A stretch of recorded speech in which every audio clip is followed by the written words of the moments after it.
রাধে রাধে, জয় জগন্নাথ, জয় জগন্নাথ, বলরাম সুভদ্রা। রাধে রাধে, হরে কৃষ্ণ। উল্টো রথে ভগবান শ্রী জগন্নাথ বলরাম সুভদ্রা মাসির বাড়ি থেকে নিজ মন্দিরে অধিষ্ঠান করবেন। সবাই উল্টো রথে প্রভুদের দর্শন করতে যান। প্রভুর রথের রশি সবাই একটুখানি ছুঁয়ে দেখার চেষ্টা করেন। কথিত আছে, কেউ যদি রথের রশি ছোঁন, রথের দড়ি ছোঁন, তাহলে তার পুনর্জন্ম হয় না। ইন্দ্রনীলময় পুরাণের মতে জগন্নাথের রথের রশি সামান্য স্পর্শ করলেও পুনর্জন্ম হয় না। সুসংহিতায় রয়েছে, রথে তু বামনং দৃষ্টা পুনর্জন্ম ন বিদ্যতে, অর্থাৎ রথারূঢ় জগন্নাথ দেবকে দেখলে মোক্ষ প্রাপ্তি হয়। রথযাত্রার এই মহাযাত্রা নিয়ে কপিল সংহিতায় আছে, গুণ্ডিচাখ্যাং মহাযাত্রা যে প্রশস্তি মুদনি তা সর্বপাপ বিনির্মুক্তা তে জানতি ভুবন মম। অর্থাৎ জগন্নাথদেব বলছেন, গুণ্ডিচা মহাযাত্রায় যে ব্যক্তি আমাকে দর্শন করবে, সে কালক্রমে সব পাপ থেকে মুক্ত হয়ে আমার ভুবনে যাবে। রথের রশি ছুঁয়ে রথ টানা শুধু নয়, বেশিরভাগ মানুষ রথের রশির সুতা সামান্য একটুখানি ছিঁড়ে নেন। ছিঁড়ে নিয়ে সন্তানদের মাদুলি করে পরান, বয়স্ক মানুষরাও মাদুলি করে পরেন। আবার যারা ঘুমের ঘোরে দুঃস্বপ্ন দেখে চিৎকার করে ওঠে, এই রথের রশি সামান্য তার মাথায় ছুঁয়ে দিলে এই সমস্ত রোগ জ্বালা থেকে মুক্ত পাওয়া যায়। অনেকে খুব অসুস্থ থাকলে তাকে এই রথের রশির একটুখানি টুকরো যারা রেখে দেন, তারা সেটি তার মাথায় ছুঁয়ে দেন, বিশ্বাস যে তাতে সে সুস্থ হয়ে যাবে। এগুলো সবই বিশ্বাসের উপর নির্ভর করে। স্কন্দপুরাণ ব্রাহ্মদেব সংহিতার প্রসঙ্গ টেনে বলা যায়, জগন্নাথের রথের দড়ি ধরে টানতে পারলে অশ্বমেধ যজ্ঞের ফল লাভ হয়। রথ বা উল্টো রথে দেখা যায়, ছোট ছোট ছেলেমেয়েরা খেলনা রথ টানলে পথ চলতি বয়স্ক লোকেরাও সেই রথের রশি একবার ছোঁন।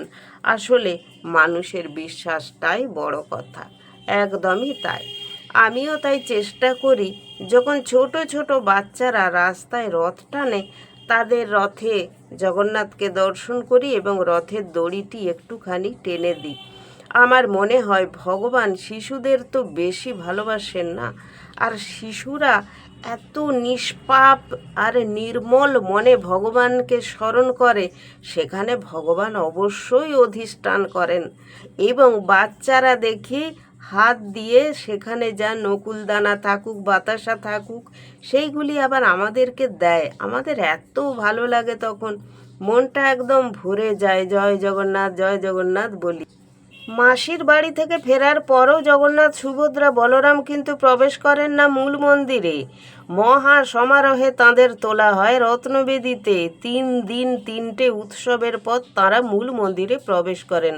কথিত আছে, মা লক্ষ্মী দেবী ঢুকতে দেন না।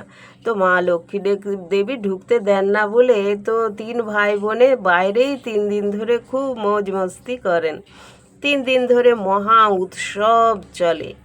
তো উল্টো রথের পরের দিন প্রভু জগন্নাথ সহ সুভদ্রা, বলরামও সেজে ওঠেন সকলে। এই উৎসবের নাম সোনাবেশ। সমস্ত সোনার গয়না, সোনার হাত সব এনে পরিয়ে দেওয়া হয় 3 প্রভুকে। পরের দিন চলে অধরপানা উৎসব। এই অধরপানা উৎসবটা একটা দারুণ ব্যাপার। মানে ভগবানের অধর, অর্থাৎ মানে একদম সে চিবুক পর্যন্ত 3টে বিশাল বিশাল মাটির সরু সরু হাঁড়ি তৈরি করে রাখা হয় এবং ওইখানে সমস্ত পাণ্ডারা, ভক্তরা মুখে কাপড় বেঁধে আর পাতকো থেকে জল এনে একটি বড় পাত্রে ঢালে।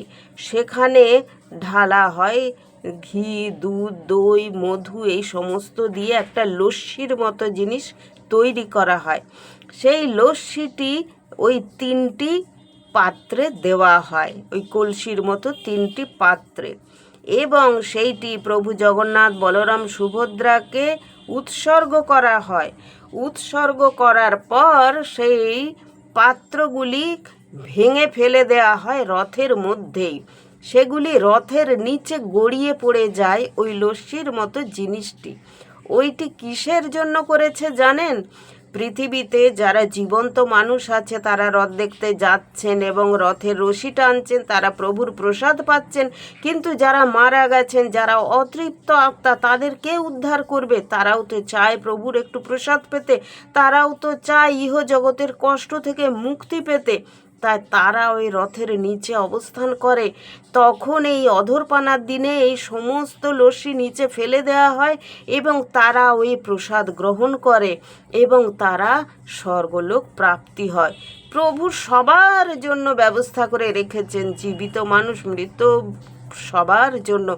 তিনি কারোর মনে দুঃখ দিতে চান না, তিনি সবার ভালো করতে চান। ওই জন্যই তো তাকে বলা হয় জগতের নাথ, জগন্নাথ। তিনি সবার কথা ভাবেন।